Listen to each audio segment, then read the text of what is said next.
Great Debaters Contest is brought to you by Safaricom M-Pesa.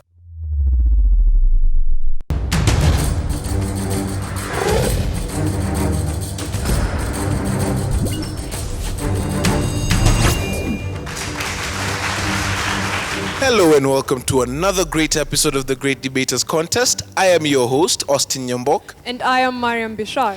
This week we seek to answer one question.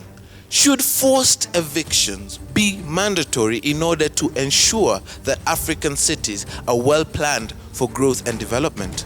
And since it is the Nationals, we bring you the top cream of debate in this country. The two giants who face off in this episode will be Alliance and Maryhill High School. The first proposer, you have 3 minutes. Hello, my name is Raymond Gashungi from the Alliance High School, and today I stand before you to propose the motion that states that forced evictions are necessary in African cities for planned growth and development. First of all, let's try and get an idea of what exactly we mean by the term forced evictions. Well, this is the act of compelling a person or a group of persons to exit an area or to vacate it, especially when one has the legal right to do so.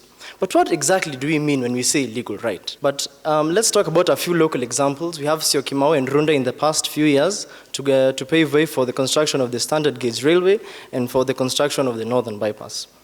So for many years, the Western countries, the powers that be, have viewed Africa as the dark continent. Poor, squalid, replete in filth, always in armed conflict. Obviously, this means that we need to improve their perceptions of us. We need to bring our cities up to international levels so that we can compete with them favorably. But how exactly will we go about this? We need to implement world-class systems, world-class roads, world-class railways, sustainable power sources. But to get to this point, some people need to bite the bullet. So what do we need to do? These people who will be affected by these programs, these people who live, work, or whatever, where these programs are going to go up, we need to relocate them to other places. We need to give them proper compensation. We need to cater for them. Take the example of during the World Cup in 2010 in South Africa. People were evicted from the Soweto slum. But these people were squatters in the first place. Look at the bigger picture. South Africa spent 22 billion rand on construction of the railway and on improvement of the infrastructure for the World Cup. But they gained 93 billion rand from the same, leading to a 1% growth in their GDP. I think that's a worthy thing. It's a well-acknowledged fact that in most cities, for them to develop, for them to progress forward, we need to evict some people. Let's go to the history books. Look at London. Between the 18th to 20th centuries, they underwent numerous slum clearances to pave way for their metropolitan railway network. Sure, some people were evicted, but look at the bigger picture. This railway is used to this day by millions of people, not just Londoners, people who go to London to work, to play, leisure, whatever. Everyone uses this railway, and it's a hallmark of it. It's known for its efficiency. This is where we need to go as Africa. This is where we need to go as Kenya. We need to emulate it. Look at our standard gauge railway. It's what we're aiming for, isn't it? Forced evictions improve the law. They boost the legal system in whichever country. These pieces of land which were acquired by false means, false pretenses. Let's look at Syokimau. Those people are squatters. That land was acquired through illegal means. It was demarcated for use for the standard gauge railway. These people, when you evict them, you're improving the law system in the country. So what am I saying in a nutshell? Is it the chosen few that we need to protect, or is it purpose for the greater good? Thank you. The opposing team, you have 3 minutes. My name is Sibyl Mkandutia from the Maryhill Girls High School. And the definition of to evict means to force. And when we add forced eviction, we are implying nothing less than violence. What does this violence breed? Suffering, displacement of people, destruction of property, and even the loss of life. And we're talking about compensation. Compensation does not come by the next day. It takes a period of time. For this time, the people are suffering. They're living in the streets because they have nowhere else to go. And even if I am compensated and given just a few shillings, it will not measure up to the amount of money that I lost, all that I had worked for. I had spent sleepless nights to build this specific house.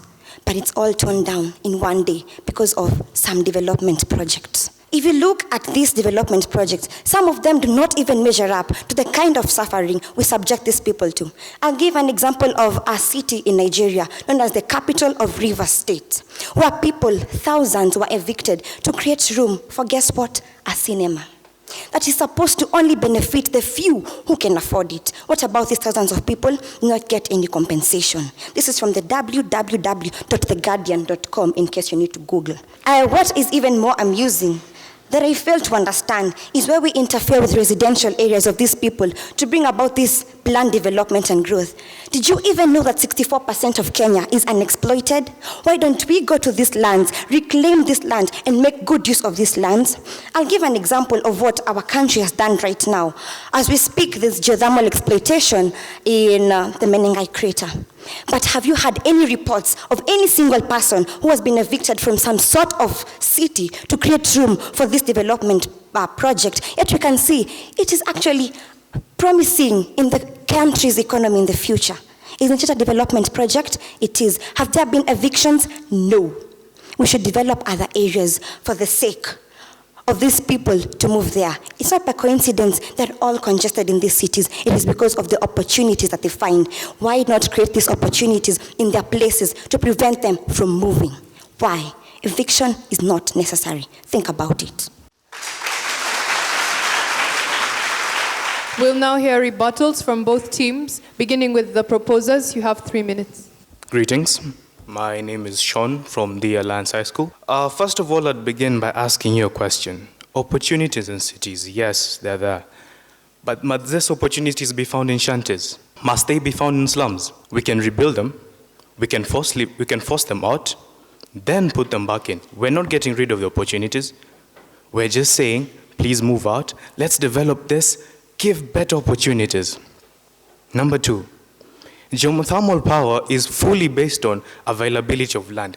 If this land has steam under it, it will be available for geothermal power. I can't make up geothermal power in Nairobi, can I? Number 3, why should we start from scratch when you already have something, when you already have a base? Why should we go to the 64% of Kenya that has not been worked on and leave this other percentage which already is there but is not good enough? You have half a loaf, you're adding half a loaf, and then you can't join them together. Buy a full loaf, buy another full loaf, buy another full loaf, then you'll be full. Onwards to my point. Africa is undergoing rapid urbanization of 3.5% compared to China's 2.3%, which is the closest one so far. And urbanization means rapid growth of places. Slums will grow from everywhere since people are looking for jobs. And the government needs a means to control this. How do we control them? Master plans have been made. Kigali City, Hope City in Ghana, Tatu City in Kenya. Master plans which clearly design places. This is a residential area, this is an industrial area. Live here, live there. If they're separate from each other, you know what that means? No diseases caused by industrial effects, no complaints, no World Health Organization coming to us telling us that we're abusing our workers. We need to create these places. We need to forcefully move this out, these people, because they won't move what they want. And by the way, my dear opposers, forced evictions does not necessarily mean force. In 2010, no one was killed in South Africa. Forced evictions just means, yes, you do not want to move, but we have to move you out. We shall not kill you. We shall just tell you, this is according to the law, please move out, whether you like it or not. That's an ultimatum. Forced evictions will create cities without slums in the long run. Mike Davis defined Africa as a nation showcasing a city of slums with decay and prevailing revolution. Let me tell you something. What is that? A city of slums. But with master plans, when we evict these people from the slums, when we evict people from Kibera and move them to other places, rebuild Kibera and then move them back in if they want it, since it's so valuable to them, we will be creating cities without slums. Imagine that. A city without slums. Good housing, beautiful water, beautiful cities, good lighting. Let's give our people this. Let's be Africans. Let's treat ourselves to something for once. Thank you. Opposers, you have 3 minutes for a rebuttal. My name is Frida Morugi Onduso from the Maryhill Girls High School. You know, the proposals have spoken with an arrogance that rather amused me than annoyed me, I must confess. You have talked about Syokimau people having settled there illegally. Are you aware that there's a case right now in the government that these people had title deeds that had the stamp from the government, and yet they were illegally evicted? Are you aware of that? Again, you've talked about force being when people say, please move from this place and all that. Now, let me ask you. In Ghana, Accra, people were removed from the place where they were staying near the railway and they were evicted to another place with no plans of compensation. Where does the please come in? In South Africa, you've said that it is actually beneficiary to the country, right? Now, I want to put across this point that in South Africa, those people who are evicted for that arena to be built, right now they're outside the city and they're living in tin can towns and camps. Tin and can. You get it? You've watched grown-up men shedding tears.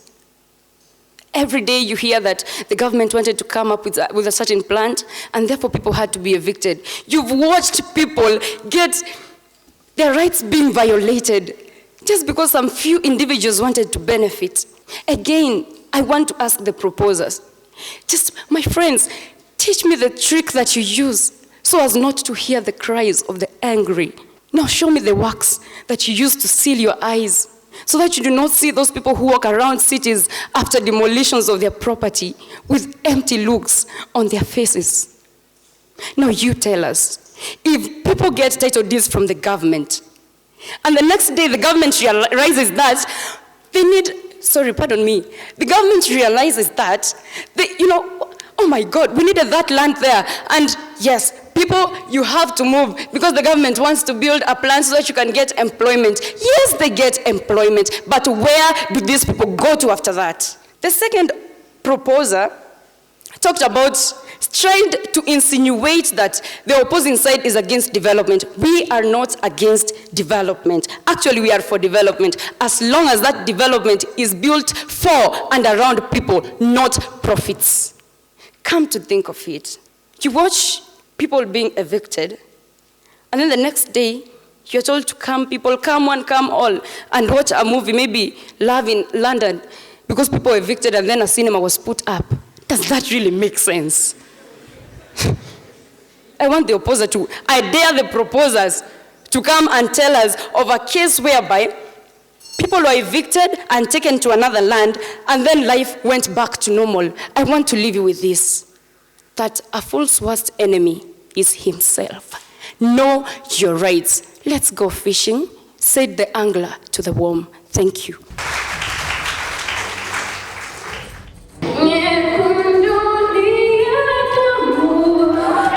Kijania M-Pesa daima mimi Mkenya mwananchi wa M-Pesa. Take part in the M Challenge by sending your short song, rap or poem about Safaricom M-Pesa on WhatsApp, and you could win 1,000 shillings in Safaricom airtime.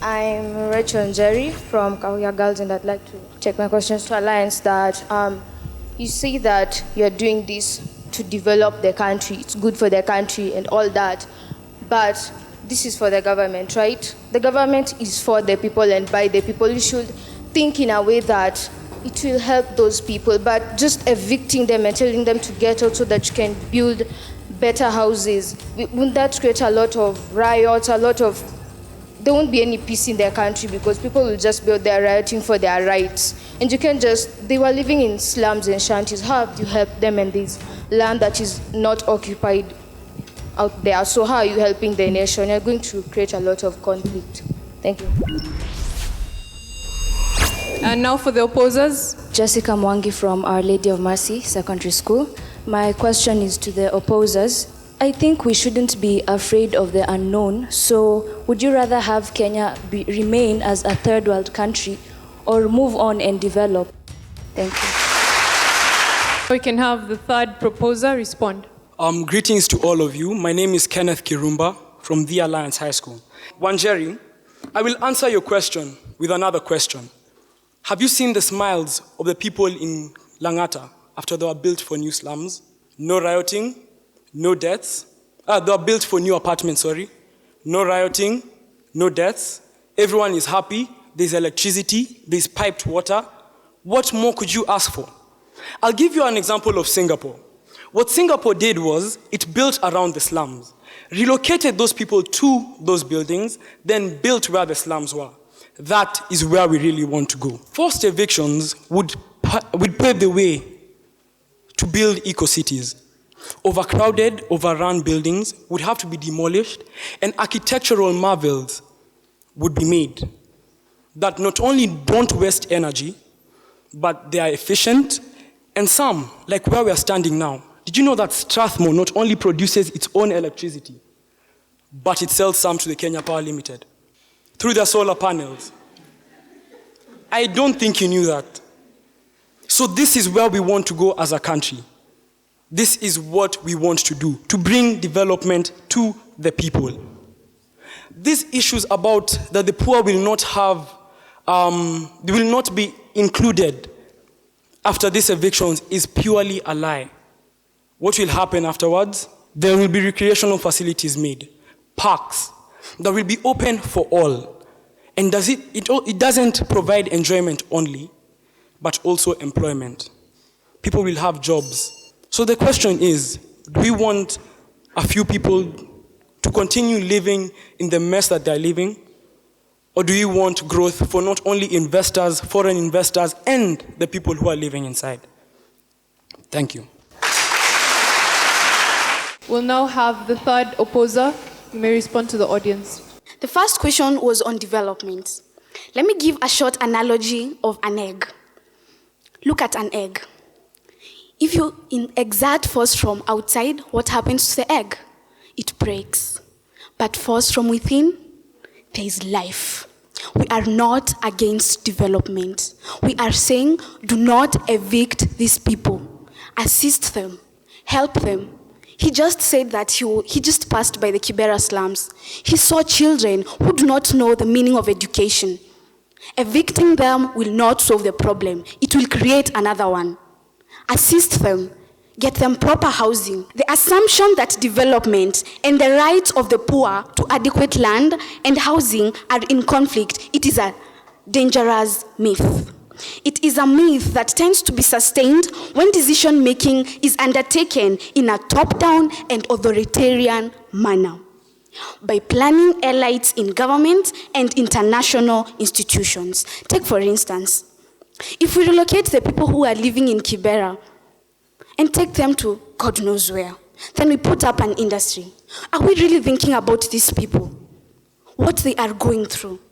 When we lose our judgment, at least let's retain our human hearts. Think about these people. They are going through so much suffering, so much pain. They are left destitute, homeless. They go to the street. Think about it. It's really painful to evict someone from a place they have lived for so long. And you do not even offer a solution to where they should go thereafter. Really? Let's be human. Thank you.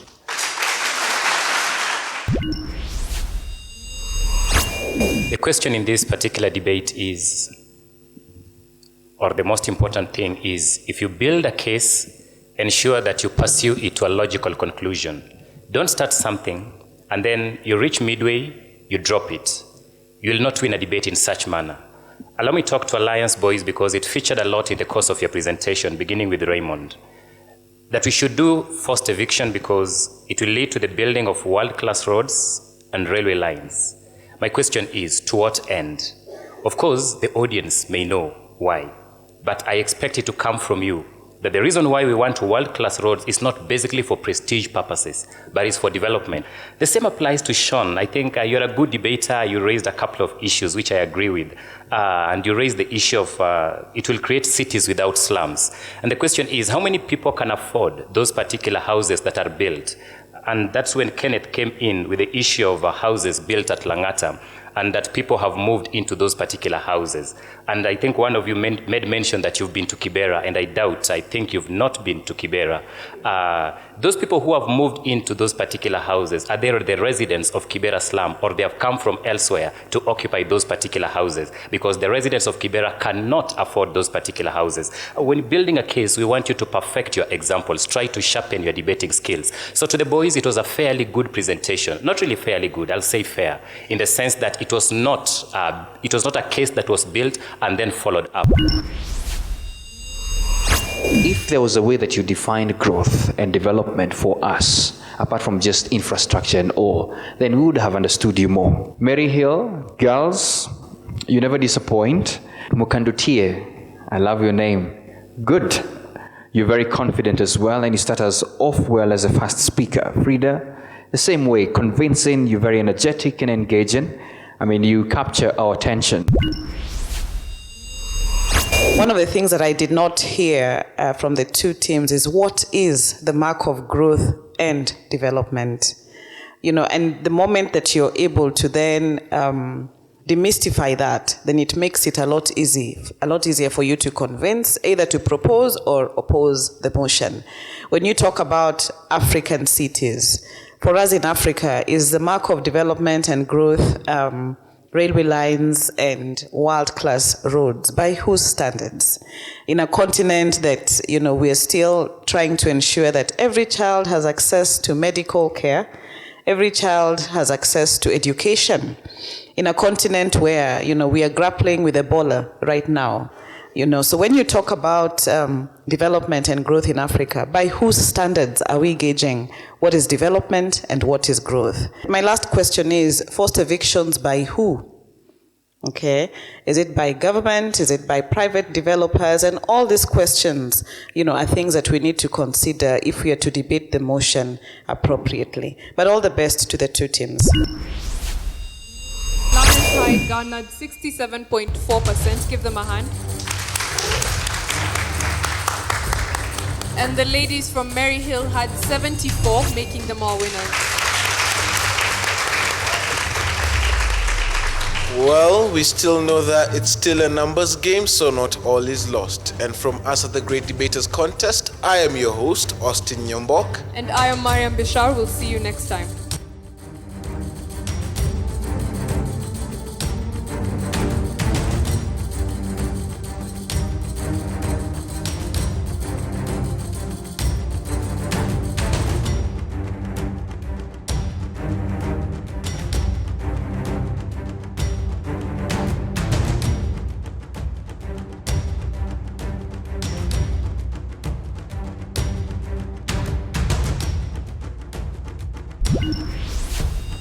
The Great Debaters Contest was brought to you by Safaricom M-Pesa.